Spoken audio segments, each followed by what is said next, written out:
Sai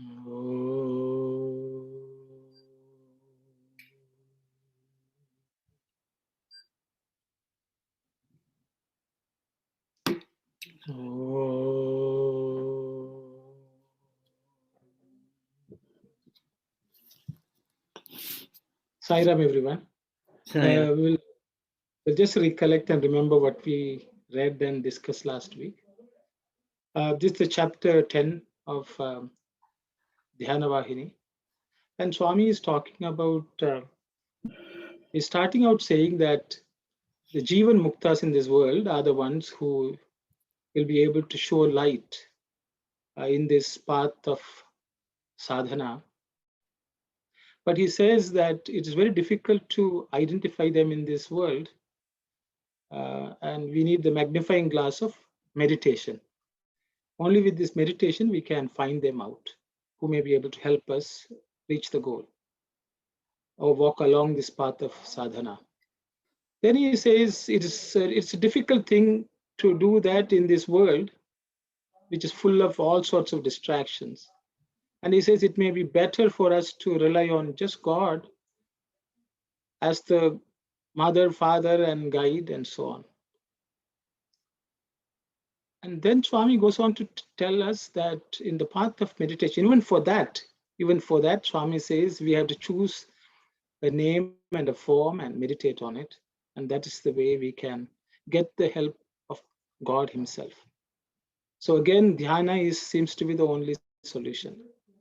Then Swami is talking about the need for being happy, joyful at all times. And I think we discussed quite a bit on how can we be joyful in this world. And I think that's where we left off last week.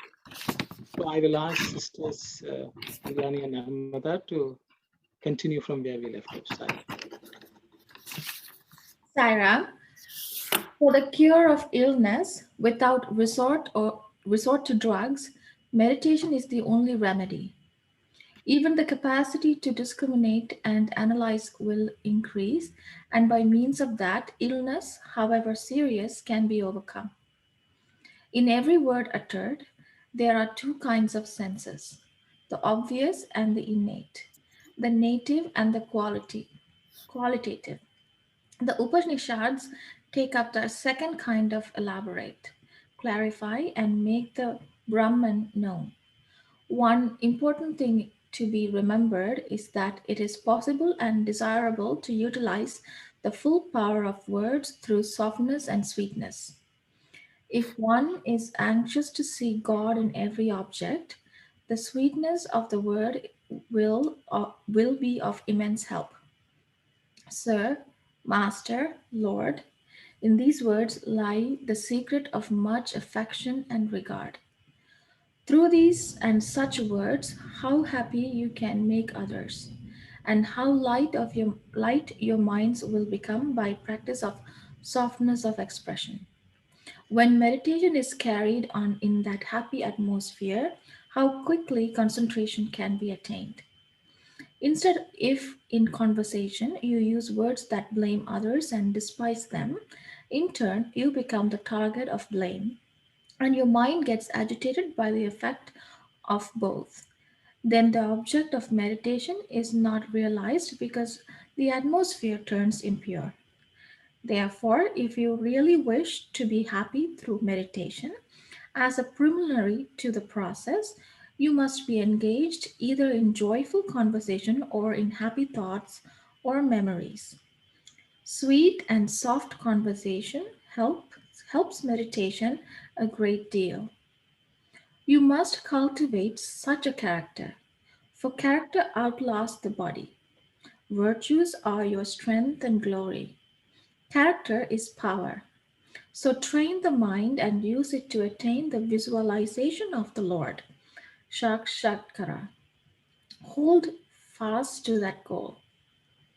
Sai Ram, sister, thank you very much.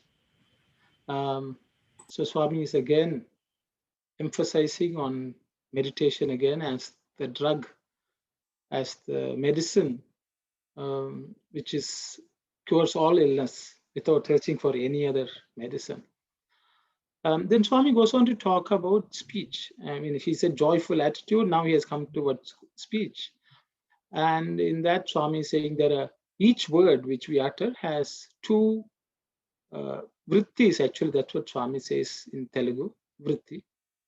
I don't know whether senses is the right translation. But Swami says there are two of kind. One is called Shakti Vritti, and the other one is called Lakshana Vritti.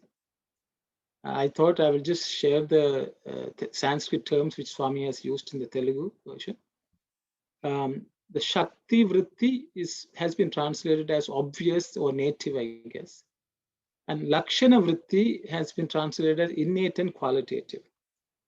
They've used two words to describe, but I thought I will just share that for anyone who is interested. Then another thing which Swami is saying is, Sir, Master, Lord, those are words which we should use. Swami says somewhere in the middle, that's the way it's translated.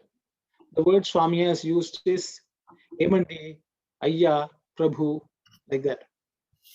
Emandi means, it's a very endearing term in Telugu. Like in Tamil, equivalent will be Enanga. Or I think in Hindi, they may say Haji or something like that, You don't call somebody by name. Respectfully you address them. Or Sir means Ayya or Prabhu or the Lord, So, that's the way you have to address. So Swami is actually demonstrating how we need to treat everyone, speak or address everyone with some respect. Is that what I understood? Those are the 2 points which I thought I will just highlight, and then I will open it up for discussion. Some topic I think everyone would be familiar with and would like to share your thoughts. Saira.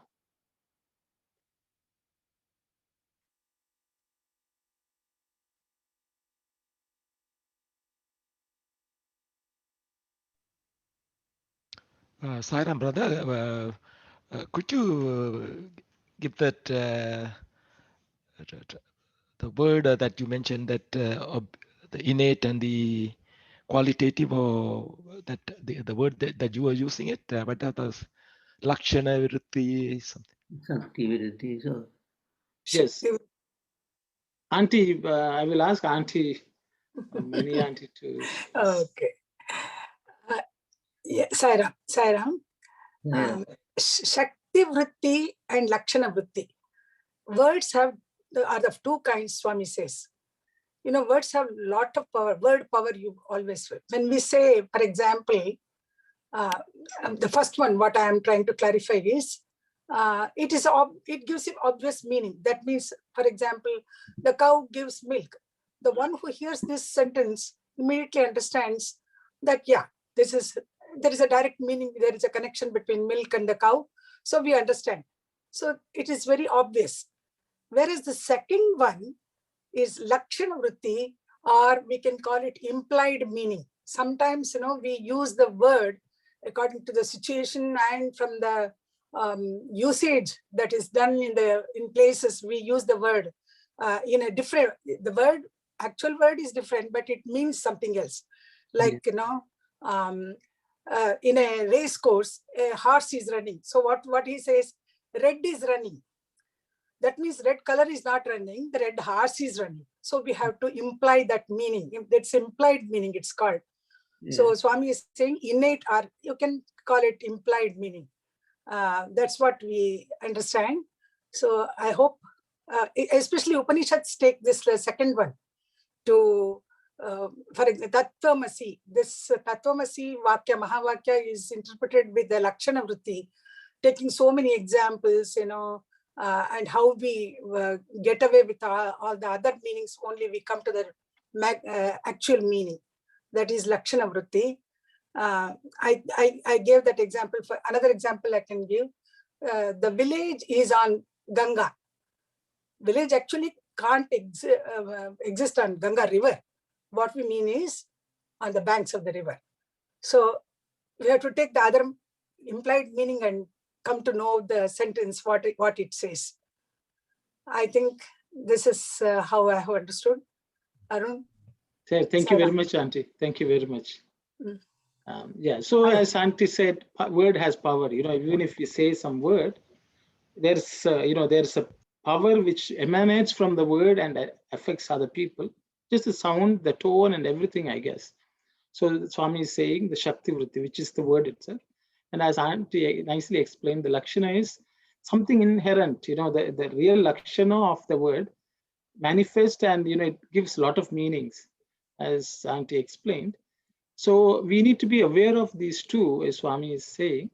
And Lakshana is much more important, as Auntie has pointed out.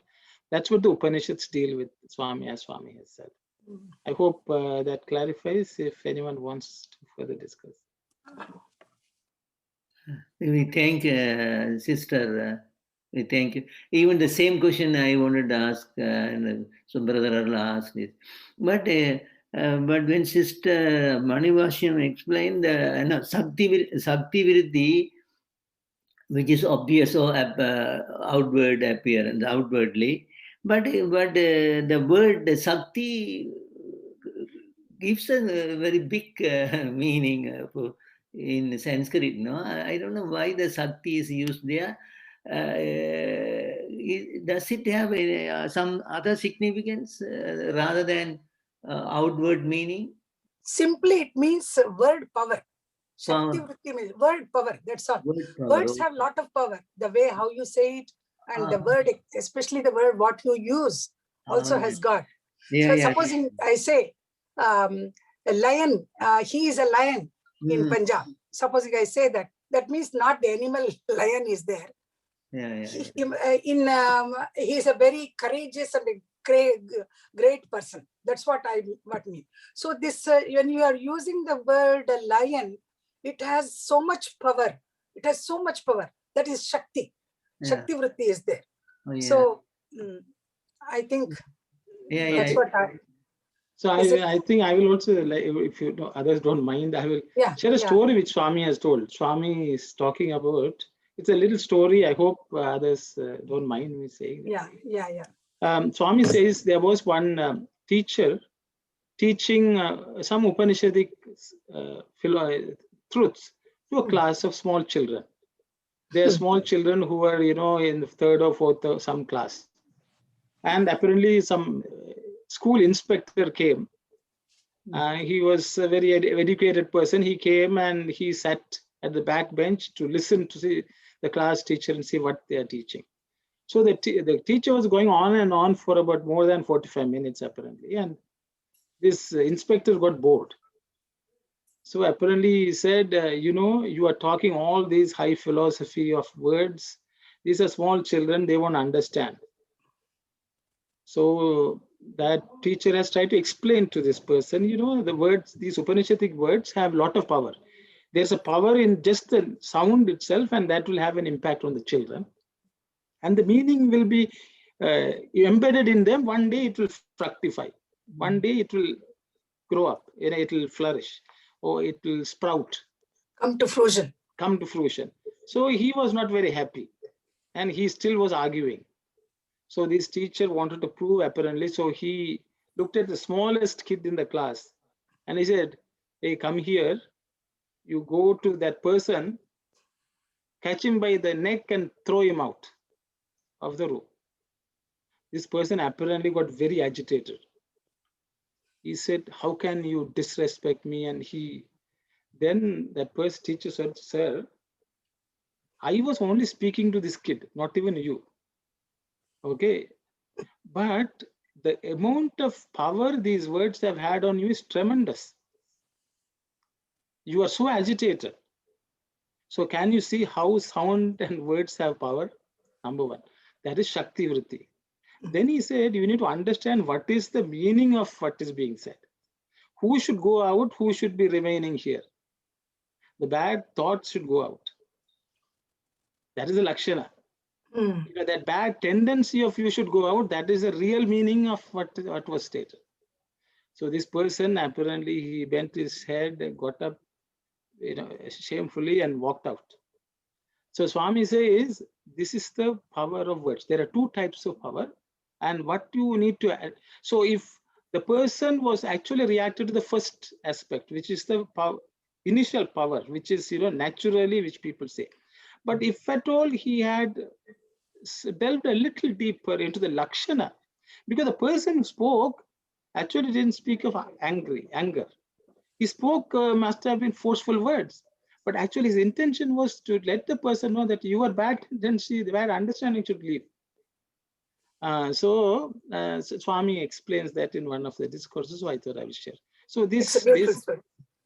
It's a beautiful story. Yes, Okay. Thank you, brothers and sisters. It's very nice, and even something we want to get out of our children, we have to use nice words. Then only they do those things for us, right? Even the chorus, the chores at home, that we had to use some nice words, very softly, lovingly. We ask them, then they do it. And if you ask them like with sort of a rigid manner, they're sort of reacting to us. It's very nice. Thank you, Sai Ram. Sorry, I would like to read out Swami what he says in Telugu. Veda Swarupa Managa Vedamulu Akaramani Kadu Lakshana Vritti Brahmamunu Teliyacheyinu. When sometimes we say, no, Brahma is the Veda Swarupa. Veda Swarupa is Brahma. That doesn't mean that he is taking the Akara, the form of the Vedas. He means here to indicate a Brahman.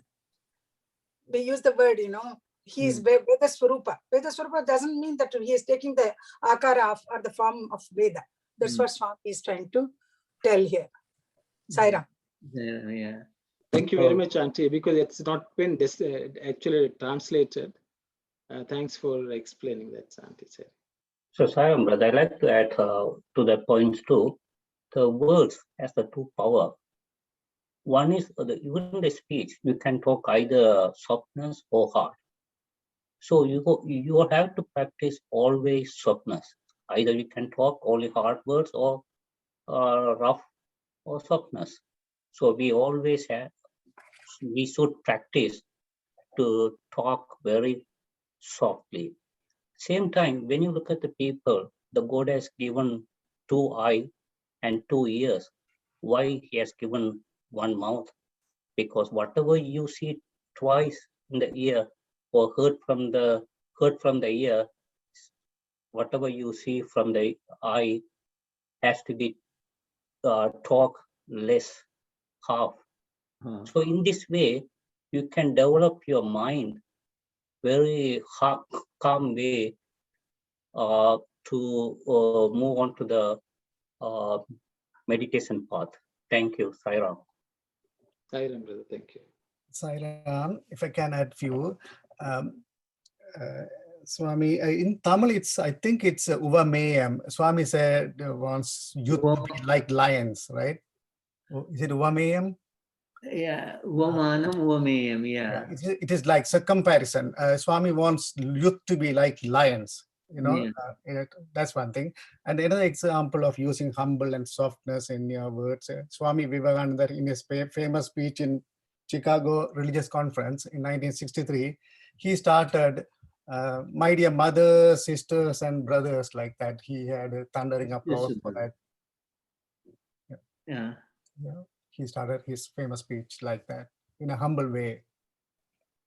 Thank you. I just thought mentioning an example. Thank you. Sai Ram.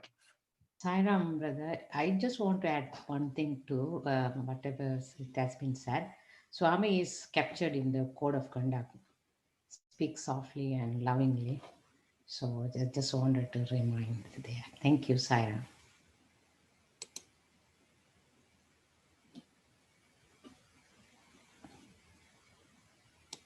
Sai Ram, sister, thank you. Anyone else would like to share any thoughts?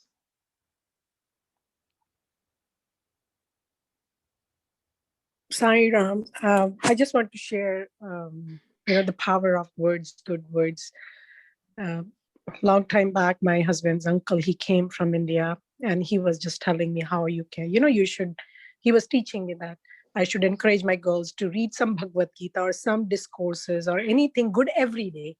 And then he was revealing that how his father, at the age of 8, there are 3 brothers, my father-in-law and other, forced them to read Bhagavad Gita every day, whether you understand or not. And he said we used to really hate it, but we have to read because that was kind of go on. And as we grew, it became a ritual without anything. And I remember when his grandson and his wife, very early age, within a difference of a month and 2 months, passed away. And when we talked to them, nothing affected him. The way he talked, he said, it's just, he's a doer. He took away, I mean, all the Bhagavad Gita. He said, now, at this point, the Bhagavad Gita is unfolding, Shivani. And I saw the power of Bhagavad Gita, which I started reading at the age of 8. And at the age of 60, now it's unfolding the way it should have unfolded. So just to share some thoughts. Thank you very much, sister. Thank you.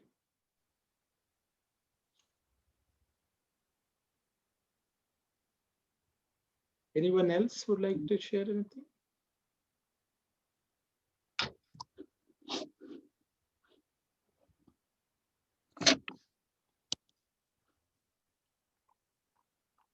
So, okay, if there is no other thought, on the last paragraph, I would ask Auntie again, because what Swami has spoken about, you must cultivate a character. And there is a little slightly differently which Swami has spoken in Telugu. Auntie, if you can read the next paragraph, Manavudu Shariramu Vadalisna. Manavudu Shariramu Vadalilanu Swabhavamulu Lokamana Nilichiye Unduno Nadavadikalu Manavuniki Nijamaina Kirti Balamu Guname Shakti. E Gunamu Oka Sakshatkaramu Koruku Viniyoginsumu. Virtuous character remains after the death of a person. Everybody remembers the guna or the virtues of a person after he passes away. So Swami is saying that develop that kind of character and guna so that people will remember you. Ee gunamu okka sakshatkaramu koruku viniyoginchunu.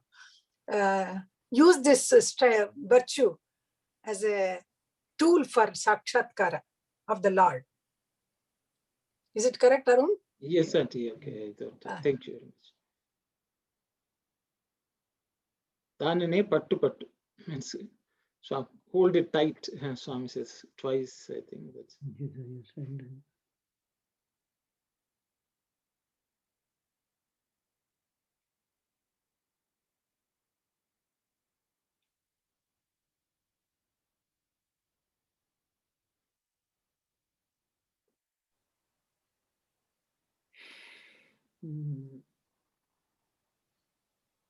So actually, the word Swami has used is Swabhava Mulu. Okay, your innate nature only will remain. Even though your body goes, your nature will remain. So it can be either positive or negative. But I think that's why Swami is asking the previous paragraph to cultivate sweet, Madhura Mayina, Swami says. Now, I think the positive qualities, it's not Positive mentioning. qualities. Yeah, qualities. Yeah. The only people will remember good qualities of a person. Of course, sometimes it's possible also to remember a person by his nature. Anyway, we can take it in a positive way. Sairam, it is usually the greats, we remember the birthdays of the saints or sages. Why we remember them? We remember and we celebrate those days because because of their character. They had that character. They through the character they got the sakshatkara. So that people, other people are forgotten, no? And normal people are forgotten. So character is we have to cultivate the character. Even I die, even we die. If our character was good, people will be remembering. If the character is bad, and people try to forget. That's the thing. That's what it looks like. Thank you. Yeah, thank you. Sairam, I have a little question, but that could be a very silly question. But what is the real difference between the virtues and the character? Swami gave us a kind of definition. Virtues are your strength and glory. Character is power. I thought maybe the strength and power are interrelated. So what would be the maybe the minor difference or the real difference between the virtues and the character in here? I thought. Sai Ram, I think the virtues and your strength only go to build up your character. The components of good character is virtues and strength, I think. I don't know whether I'm correct. It looks very good. Balan is looks very good. But better we check the Telugu, actually. So the character, the word which they have translated as character is swabhavam. And the word which they have translated as virtues is gunam. Yeah. Swami has said guname shakti. And swabhava is what he has said is character. Character.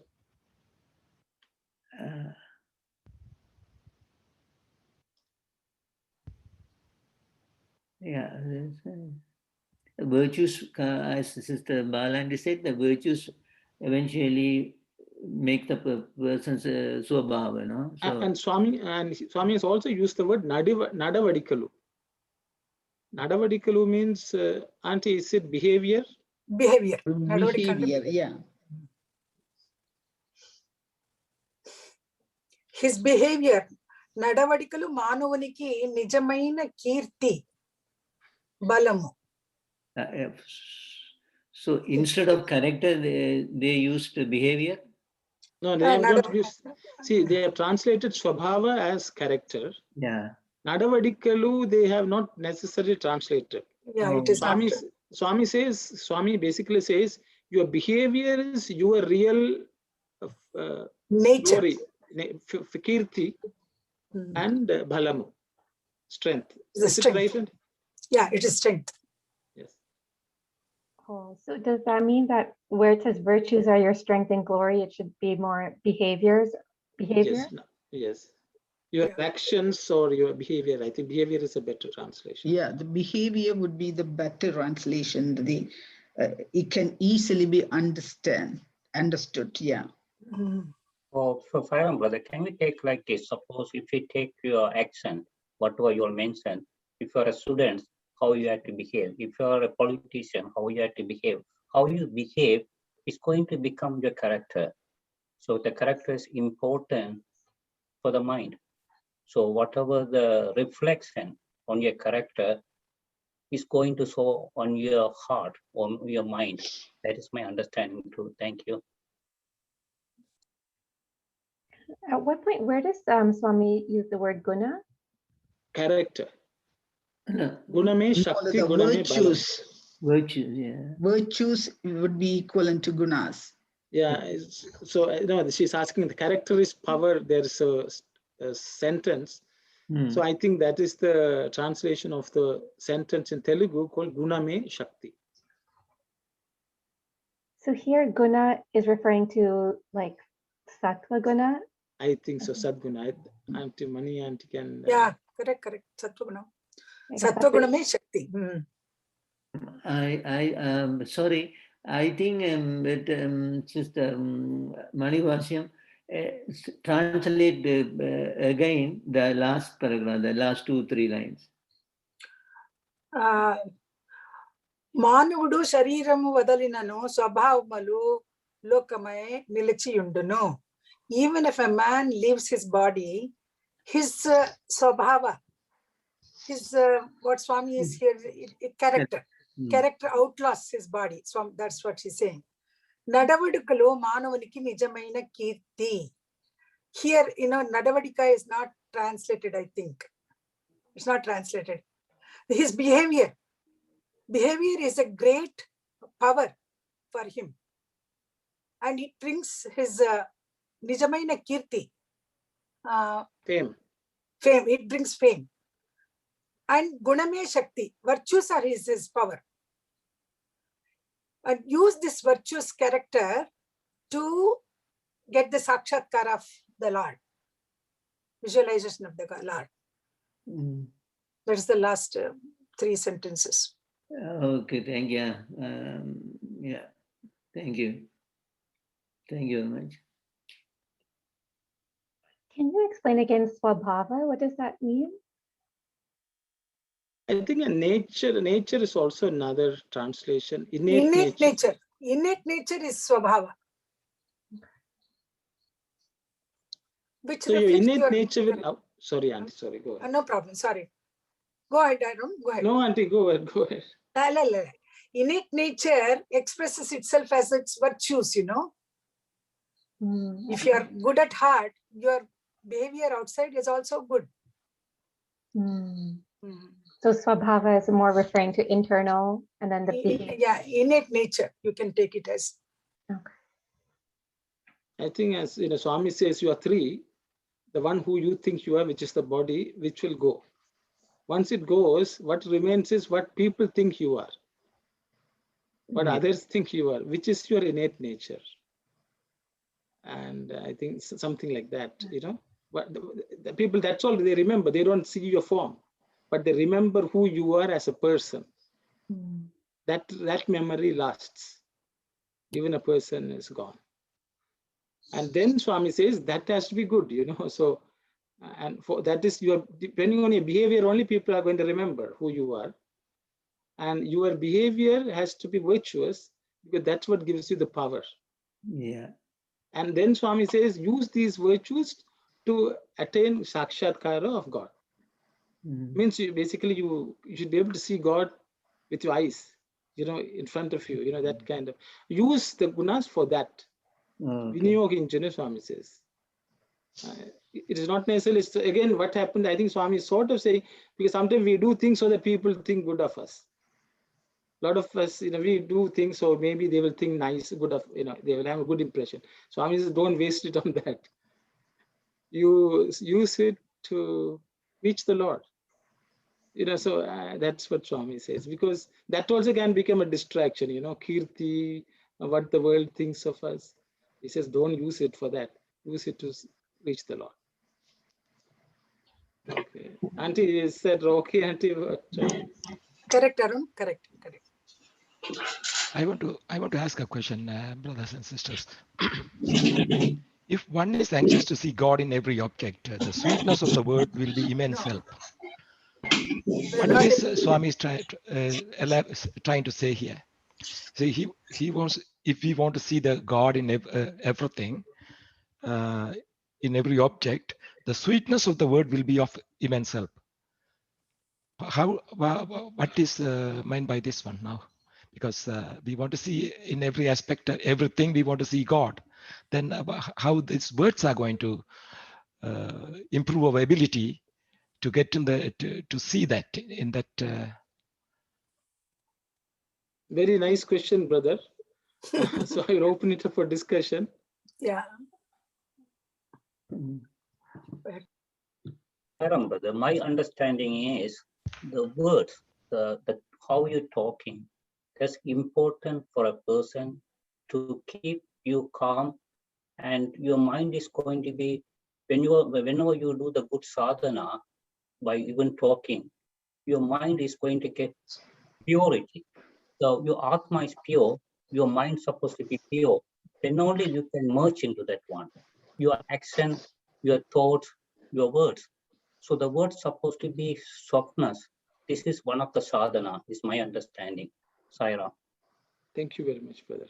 I think before anyone discuss, so I just want to alert you to the first sentence in the second paragraph. Swami has already addressed that, because he says in every word uttered, there are 2 kinds of senses: Shakti Vritti and Lakshana Vritti, or the innate quality. So I think sometimes we don't understand. Swami wants us to see each word which escapes our mouth as divine, as having 2 powers, and be aware of it. and know that the word itself is Brahman. It is just that I think sometimes we just talk, and we think we don't realize every word is also mantra. That is also an embodiment of God. So I think, so once we realize that, our words will definitely be sweet. Or, they'll be, they will have something divine from each and every word we utter. That's why Swami said, in every word uttered. And then he wants us to divinize each word. So I thought I'll just share. Thank you very much. Others can share your thoughts. Sairam, I would like to draw attention to this. I don't know, I am just because we have been discussing this, I am urged to say this. Whoever familiar with the Rudram, that in Namakam and Chamakam, Namakam, all praise, Rudra, and Chamakam, all prayers for whatever wants and all that. And the final concluding part, Madhu Manishye, Madhu Janishye, Madhu Akshami, Madhu Madim Devayapyo. So eventually all this culminate in sweet words. That's how it goes. So I think that's the importance of sweet speech and word is very, very closely related to spirituality and realizing God. Sairam. Thank you very much, brother. Sairam, before we utter a word, we had to choose the word, but we are going to talk and what kind of speech we are going to. So we had to be very careful to talk when we are talking. And yeah, there's several words, several meanings. No, that's the same word, sometimes several meanings. That in Tamil also that have that word.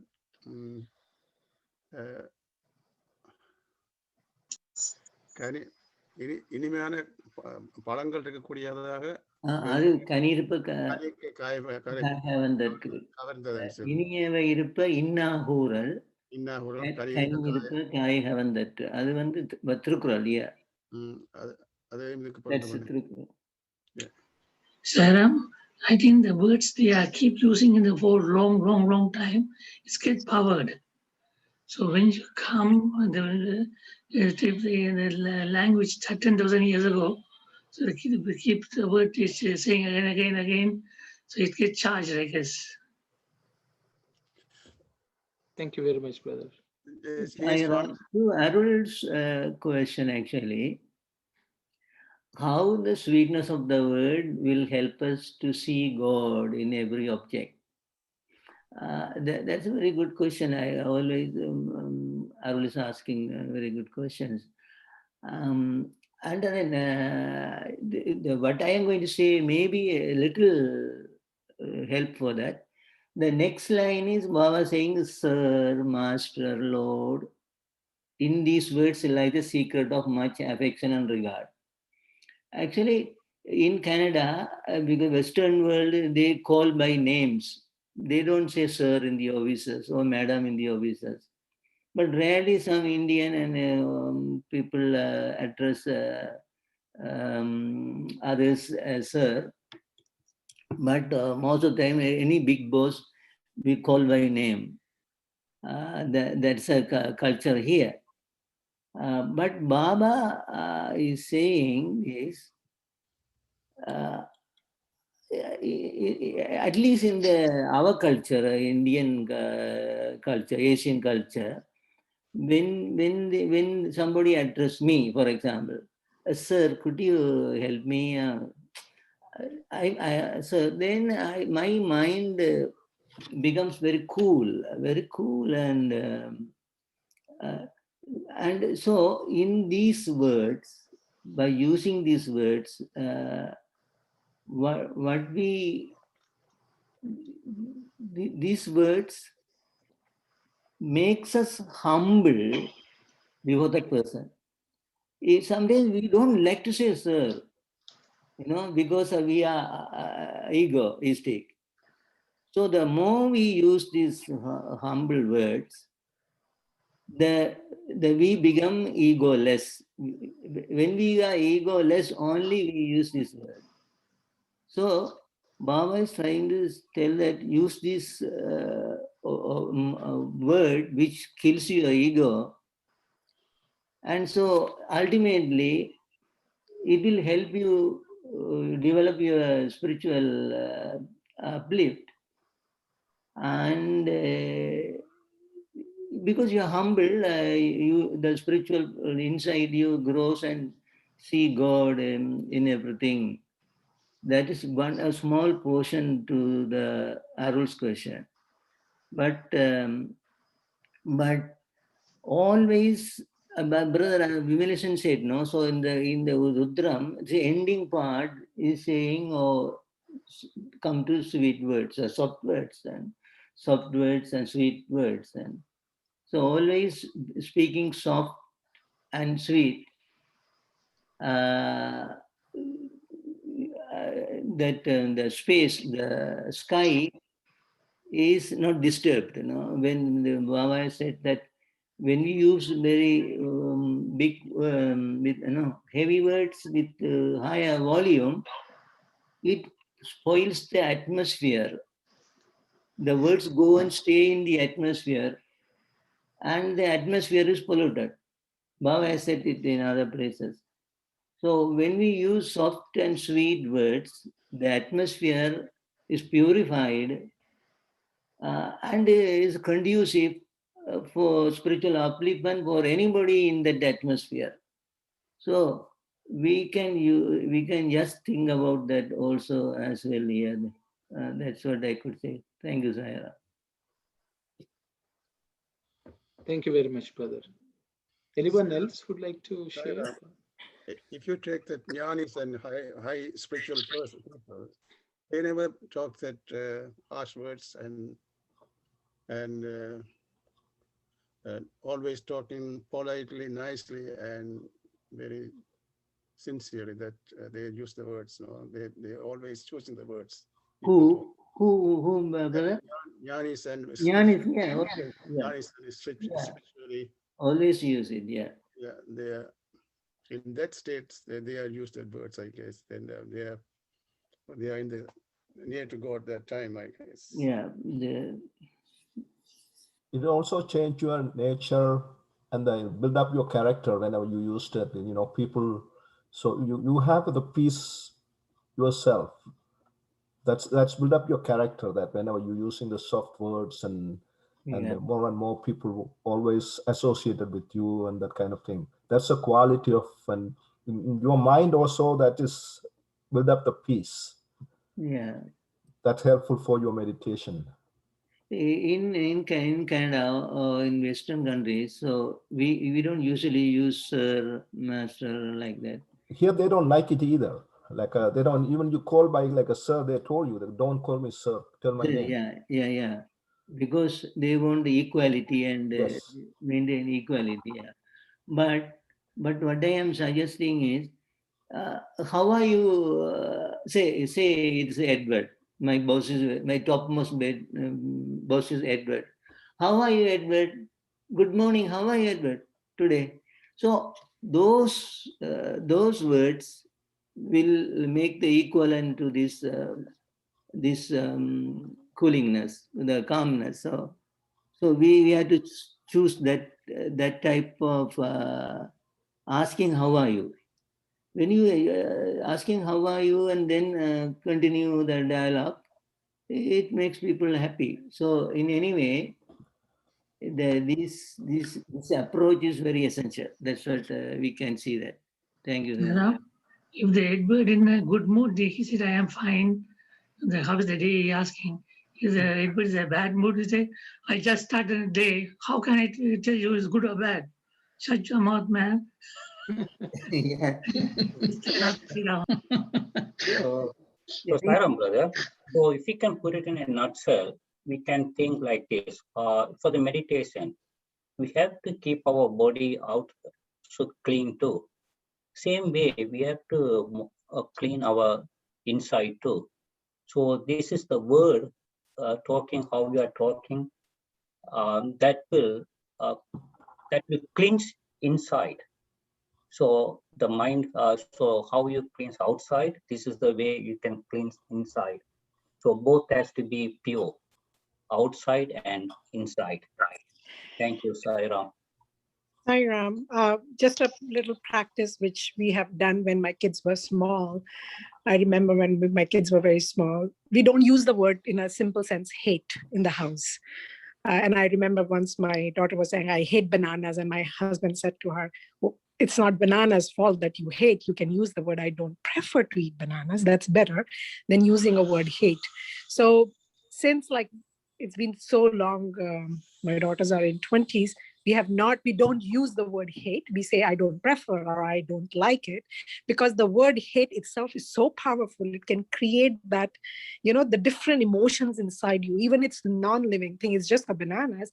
And he said, we should not even use the word hate for non-living things. So, I mean, so we have to be very careful in day-to-day life. And I think that's how we can see God in every object, because we are very careful how it creates that feeling towards that object and within me. Saira. Saira, in the same sentence, I look at, when I closely look at the way the sentence was structured,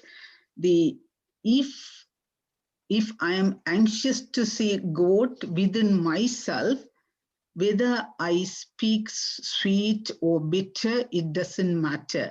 But if I am anxious to see God in every object, the sweetness of the word is really, really important. Already, Brother Vardhan indicated that I could be a really good person, truthful, helpful and everything. But if I don't use the sweet words or anything, the people would be scared to approach me. Even I am helpful and I am willing to help others, no one will approach me.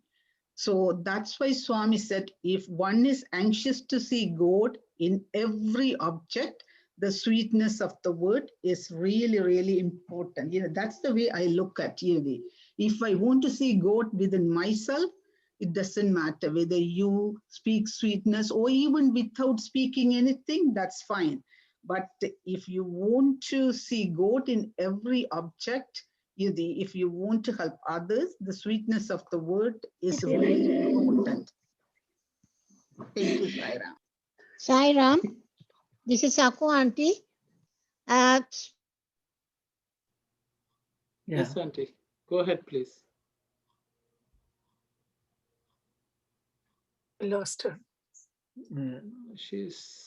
I think she's muted. She's not. Sairam, Auntie, we can't hear you.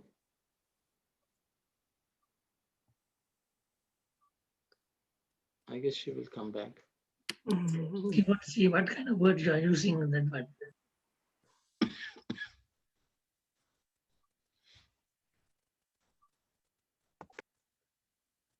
So if there's no other thought, maybe we'll just go to the next slide. And Swami just.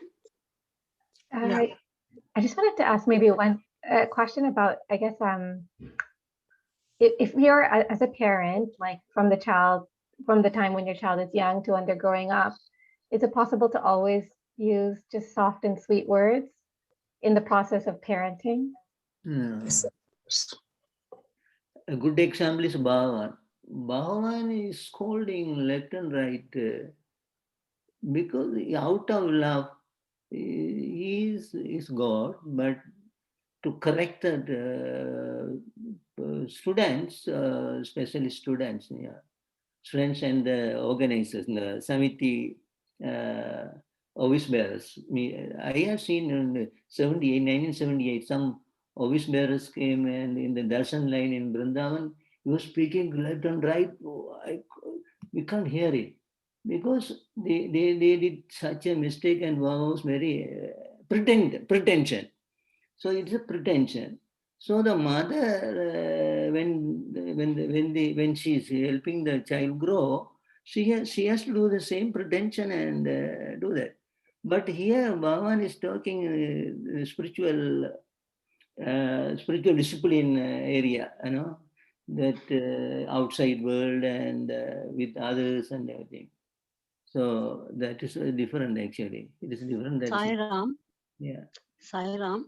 Back home, our motherhood, like our parents, they don't say left and right, I love you for children.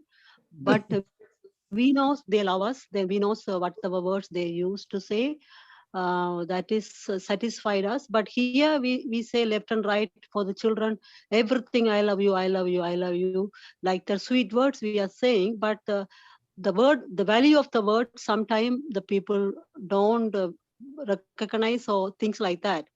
But in Swami's center, we always say brothers and sisters. That is, Swami bring us like, even though we are coming from different families, it's a Sai family, we have to treat them as a sisters and brothers.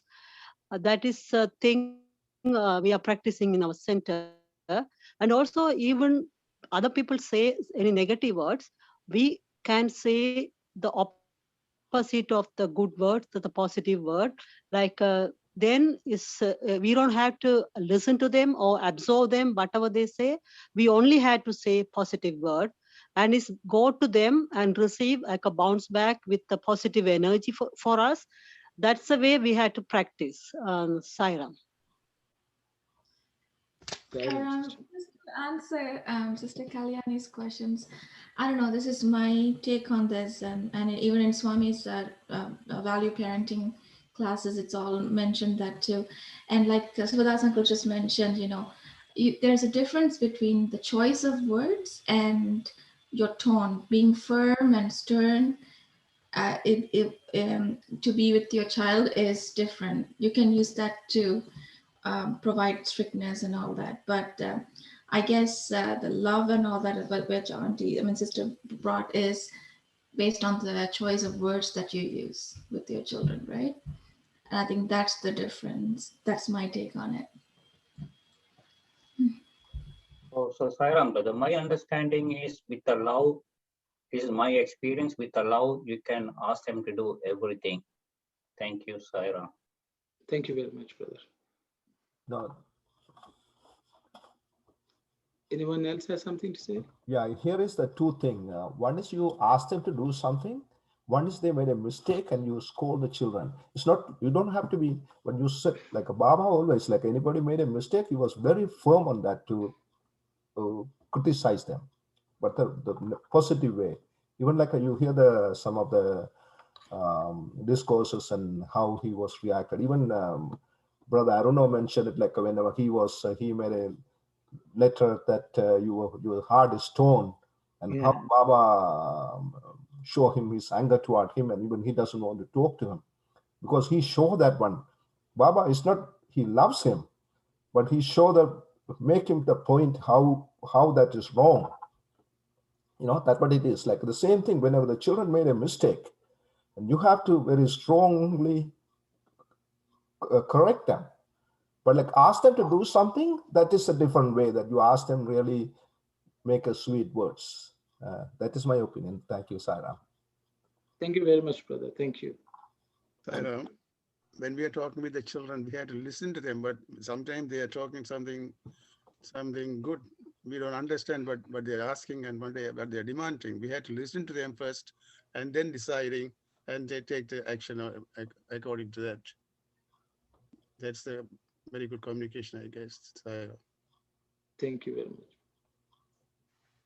Just to add a small piece, because one of the things which many students have gone through with Swami is Swami will call some student and send them to talk to somebody, and he will say, sometimes the person could be an older person. Swami will say, go and tell, these are the words Swami uses, Gattiga Cheppu. Gattiga Cheppu means tell him very sternly and strongly. And Swami will send the message. And because the person who goes there will be very scared to talk to somebody like that. But Swami, see, sometimes he trained, you can talk, as Brother Vardhan said, stern and firm, but without the emotion, affecting it. I think it's an art which we all have to learn. And as Brother Vardhan has nicely explained, so I was reminded of that. Swami purposely puts you in a very difficult situation to go and deliver a message which is actually not so palatable. And he will say, go and tell it, Gattiga Cheppu, you tell it strongly, you are supposed to learn. So people go and try it out, and that was one way of training, because he won't, what has to be told strongly, he will say, you have to speak strongly.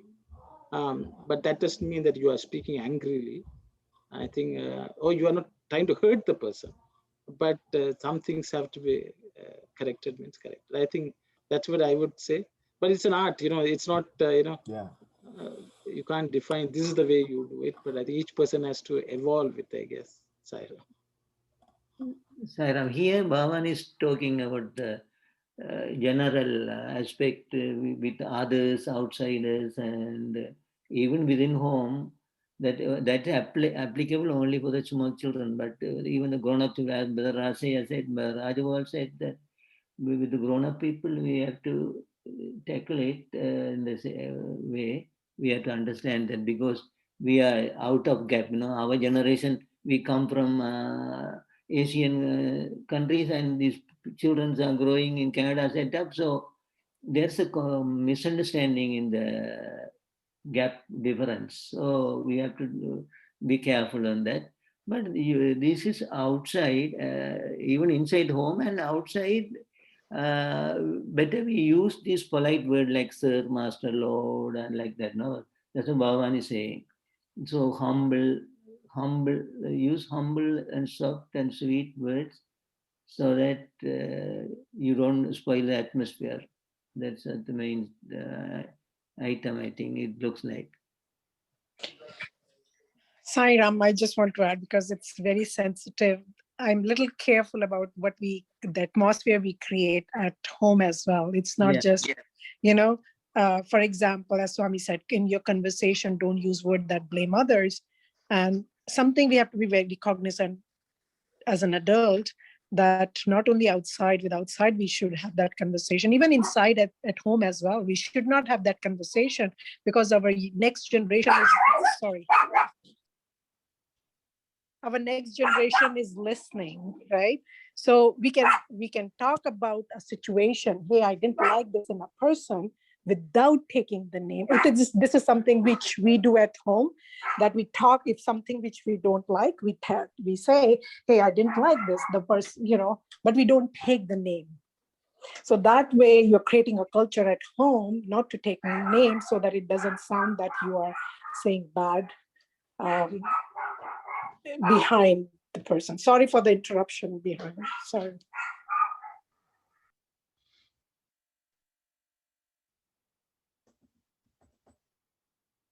Thank you very much, sister. Maybe we'll just read the next slide if it's okay. Otherwise. Yeah. Have contentment and desire only the Lord. You must have contentment, whatever the gain or loss or state. This is essential. Contentment grants and increases happiness. For the contented mind, life is an endless festival, but the mind worried by desire will have no rest. With desire troubling you, concentration is impossible. Desire is the fire in your frame. It reduces you to ashes. Contentment is the effective drug to destroy it. Just as a bath in the cool waters of a stream refreshes a traveler who is exhausted and perspiring in the burning heat of day, the one suffering from the scorching fire of greed will be refreshed by the pellucid waters of contentment. One should have desire only for the path of realization. One should not dedicate one's life for the mean desires of the world. Dedicate all to the Lord. That is genuine contentment. That is the result of acquisition of peace of mind, shanti, joy, shantosha, and discrimination, vicharana. Direct visualization of the Lord, sakshatra, is also possible then. To acquire these, remembrance of the Lord's names, smarna, and meditation, dhyana, are the only means. Only they can give you that power. Nowhere else can you get them. Nowhere else will you get them.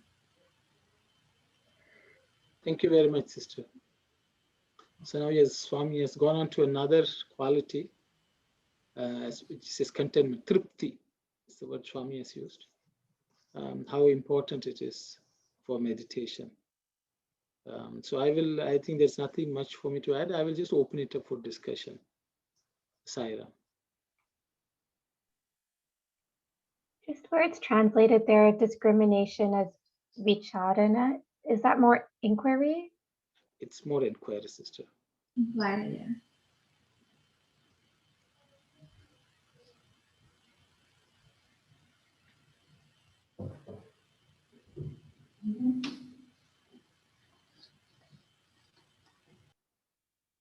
Interesting. Swami saying in the previous slide that you need to be happy in order for you to meditate.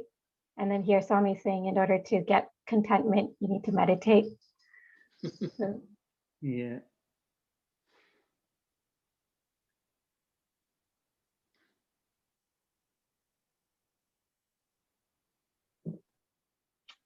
So, Saram brother, here the desire is the fire in your frame, because the desire, when you have the desire, you cannot meditate. It has to be, because if you have a small, even flame in the jungle, it's going to destroy everything. So the desire has to be taken away from the root. You cannot have even small desire. See, for an example, if you have Swami saying, if you have loan, if you settle everything, but you left some money, then it's going to grow again because of the interest. So even if you have some kind of sickness, even if you have COVID, you have to you have to come out from that one. Otherwise, it's going to come back again and it's going to destroy everything. So same way, desire has to be taken out completely from the root. Then that will lead only you, Swami saying here, your desire only with Lord, nothing else. And this is the only way you can achieve the all the things whatever is mentioned here. For that one, to remove the root, Swami saying here, samarana, dhyana is important. Thank you, Sairam. Thank you very much, brother. Thank you. Anyone else would like to share any thoughts or questions? I want to, sorry, go ahead, please. Okay, sorry. Here, the Sanskrit translation for desire is analam. It is, nalam means fire, which cannot be vanquished by anything else. So it's called, desire is the fire. It's just like a fire, analam, which cannot be quenched. put out with anything. So it goes on and on. So that's what is explained here. Desire is the fire in your frame. Yeah. Thank you, Saira. Yeah, like a forest tree. Forest fire. Forest fire. Yeah. Thank you. Go ahead. Analam is called in Sanskrit. Analam, which analam. Cannot be put out. Even Tamil we use the word analam in poetry. Analam. Yeah. Go. Brother Arul wanted to say something. Sairam, yes. Swami is using another sentence here. Dedicate all to the Lord. That is genuine contentment. Means, but whatever we come across any difficulties or anything, is that that's what they're trying to Swami is saying? Sairam, actually, this we have to underline that word, genuine contentment, because contentment can be interpreted even when we have worldly desires, we say, oh, be content with what you have and everything. But genuine contentment can come only when we have desire for the realization. One should have desire only for the path of realization. One should not dedicate one's life for the mean desires of the world. Dedicate all to the Lord. That is genuine contentment. So this qualification is not easily achievable. But if at all we want the genuine contentment, that means we are dedicating our whole life to the realization purpose. And people, young people will not agree for this one. But one thing what I feel is that not expecting, but when we have this aim, God realization is our aim, we have contentment, inner contentment. So even young people also can practice this, because this contentment or this God's grace will provide all what is required for our daily day-to-day life also. Housing, food, shelter, and that everything will be provided to the required amount. So if we can do that, that's much better. Even young people if they can do it, it's much better to get a genuine contentment. Because even a small desire, so other than Brother explained, Dasan said, and the Manibhasan said, even if we have a small desire for certain thing, that the meditation or the prayers in the shrine room or prayers will not come actually, because our mind will be only after it. Search it, get it, go it, think it. So our mind will go to that particular desire.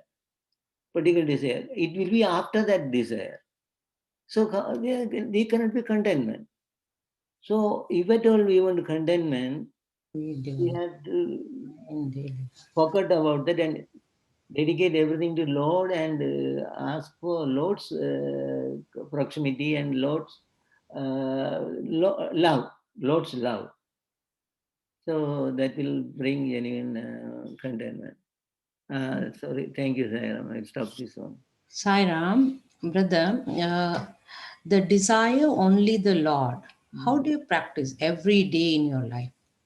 So I'm just thinking about that. Like, obviously we think, oh, desire for God.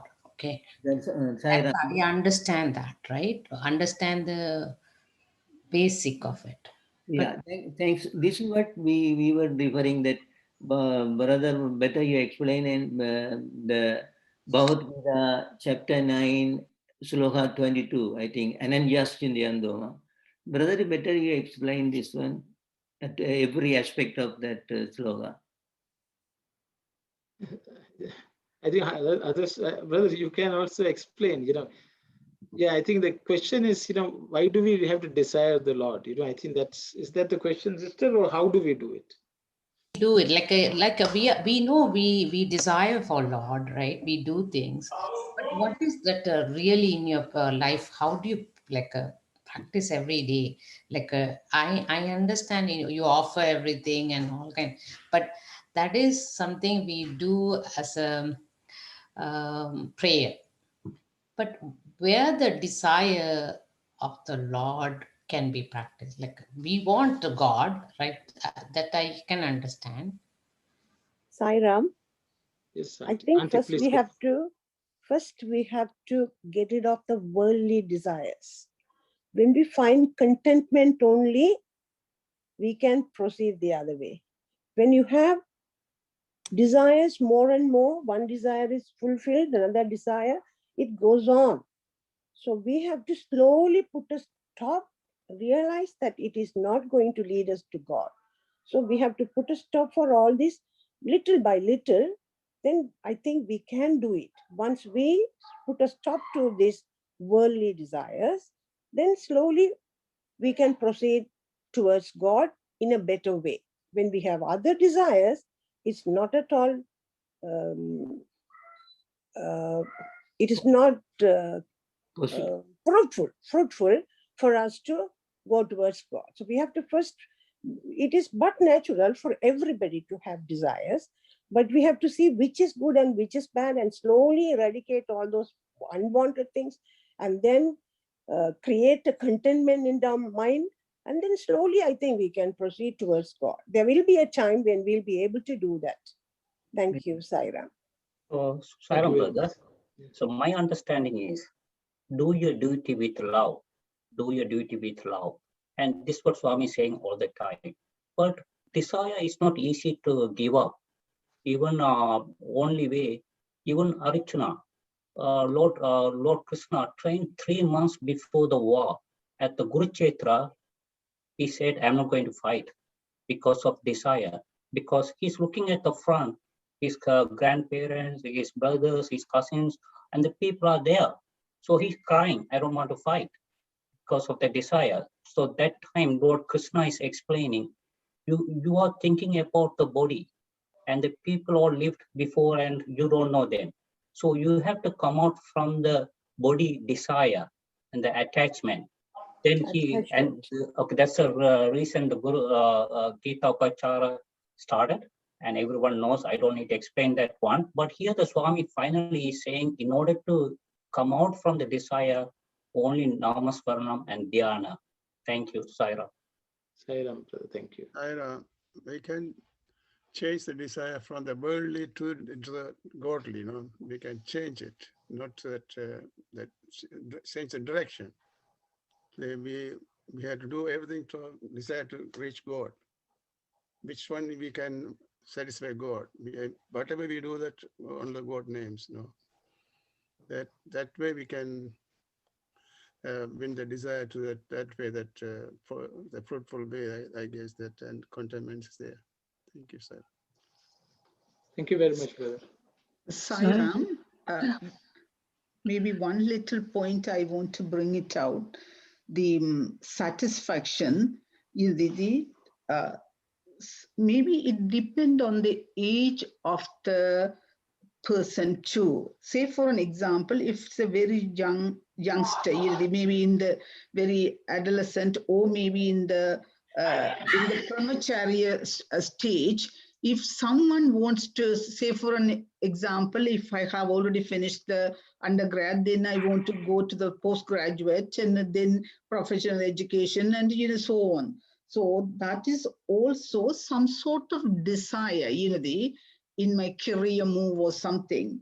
So the if it is a vanaprastha stage, okay, you can reduce your desires and go towards the Lord easily. But when you are in that very learning stage, whether can we say that I could be satisfied with what my the degree or something, and stop on, and that's maybe the only the desire on the Lord's part.